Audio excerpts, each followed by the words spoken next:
इस वक्त की अहम खबर आपको दे दें। अफसोसनाक खबर, साबिक क्रिकेटर यशपाल शर्मा का इंतकाल हो गया है। आज सुबह दिल का दौरा पड़ने से यशपाल शर्मा का इंतकाल हुआ। आपको बताएं कि 1983 के आलमी कप की फातेह टीम का हिस्सा रहे थे यशपाल शर्मा। तो साबिक क्रिकेटर यशपाल शर्मा का आज सुबह दिल का दौरा पड़ने से इंतकाल हो गया है। 1983 के वर्ल्ड कप की फातेह टीम इंडिया का हिस्सा थे यशपाल शर्मा।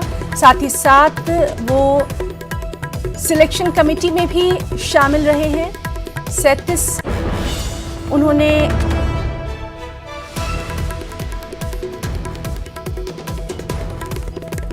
तो अहम खबर, आज सुबह दिल का दौरा पड़ने से यशपाल शर्मा का इंतकाल हो गया।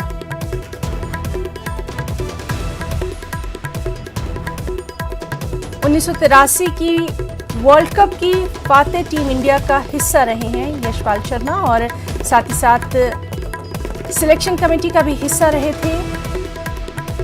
आपसे कुछ दिन पहले जब 1983 की जो टीम का जश्न मनाया गया था फातेह का, उसमें कई बार वो नजर भी आए थे।